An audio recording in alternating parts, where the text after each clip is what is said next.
ಹುಲಿಕೆರೆಯಲ್ಲಿ ಇರ್ತಕ್ಕಂಥದ್ದು buffer zone ಈ ಸರ್ಕಾರದ ಆದೇಶದ ಪ್ರಕಾರ ನೋಡಿದ್ರೆ 5 ಎಕರೆ ಕೆರೆ ಇದ್ರೆ 0 ಅಂತ ಇರ್ತದೆ ಬಫರ್ ಜೋನ್. 10 ಎಕರೆ ಇತ್ತಂದ್ರೆ 5 ಮೀಟರ್ ಇರ್ತದೆ, 20 ಎಕರೆ ಇತ್ತಂದ್ರೆ ಇಂತಿಷ್ಟು.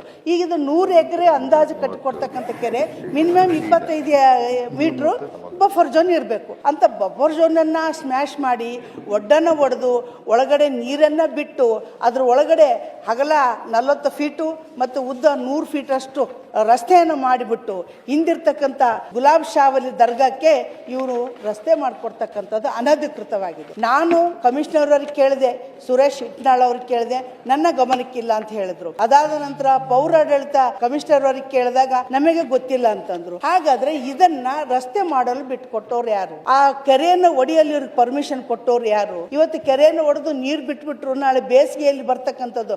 ಇವತ್ತಿಗಾಗಲೇ ತುಂಗಭದ್ರಾ ನೀರಿನಲ್ಲಿ ಕುಡಿಯಲಿ ನೀರು ಸ್ಟಾಕ್ ಕಡಿಮೆ ಆಗಿದೆ. ಅಂಥದ್ರಲ್ಲಿ ಈ ಕೆರೆಯನ್ನೇ ಒಂದು ನಮಗೆ ಜೀವನ ಆಧಾರ. ಆ ಕೆರೆ ತುಂಬಿಸ್ತಕ್ಕಂಥ ಯೋಜನೆ ಮಾಡಬೇಕಾಗಿರ್ತಕ್ಕಂಥ ಆ ಸರ್ಕಾರ ಇವತ್ತು ಅಲ್ಲಿ ಜಿಲ್ಲಾಡಳಿತ ಸಂಪೂರ್ಣ ವಿಫಲ ಆಗಿದೆ.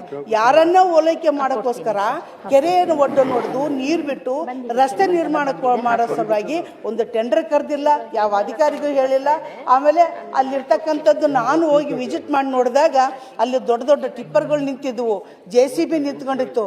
ನಾನು ಪೊಲೀಸರಿಗೆ ಇನ್ಫಾರ್ಮೇಶನ್ ಮಾಡಿ ಹೋದಾಗ ಅವರನ್ನು ಕೀಲಿಸ್ಕೊಂಡು ಬಿಟ್ಬಿಟ್ರು. ಮತ್ತೆ ಯಾಸ್ ಇಟ್ ಈಸ್ ನಾವೆಲ್ಲರೂ ಪ್ರತಿಭಟನೆ ಮಾಡಿದಾಗ ಅಲ್ಲಿ ಅವರು ಒಂದು ಹದ್ದುಬಸ್ತಿತ್ತು, ಇಲ್ಲ ನಾವು ಕೆರೆಯನ್ನು ರಸ್ತೆ ಮಾಡಿಕೊಟ್ಟಿರ್ತಕ್ಕಂಥದ್ದು ನಮಗೆ ಯಾರಿಗೂ ಗೊತ್ತಿಲ್ಲ. ಕೆರೆಯಲ್ಲಿ ಒಡ್ಡೆ ಹಾಕ್ಬೇಕಾದ್ರೆ ಸರ ಸಭಾಪತಿಗಳೇ 3 ದಿನದಲ್ಲಿ 10 ಫೀಟ್ ಹೈಟು, ಹಿಂಗೆ 40 ಹಿಂಗೆ 100 ಫೀಟು 3 ದಿನದಲ್ಲಿ ಹಗಲು ರಾತ್ರಿ JCB ಹಚ್ಚಿಲ್ಲ, ಟಿಪ್ಪರ್ಗಳು ಹಚ್ಚಿ ಹಡ್ದಾಕಿದ್ದಾರೆ.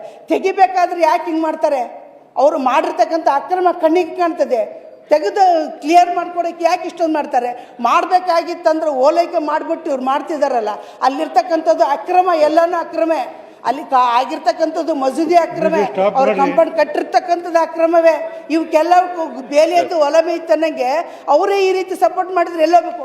ಪುರಾತತ್ವ ಇಲಾಖೆ ಇರ್ತಕ್ಕಂಥದ್ದು ಇದು ಕೆರೆ, ನನ್ನ ಆಸ್ತಿ ನಿಮ್ಮ ಆಸ್ತಿ ಅನ್ನೋ ಒಂದು ಮನಸ್ಸು ಒಪ್ಪಿಗೆ ಬಿಡ್ಬೋದು. ಆದರೆ ಇದೇನು ಸರ್ ಇದು?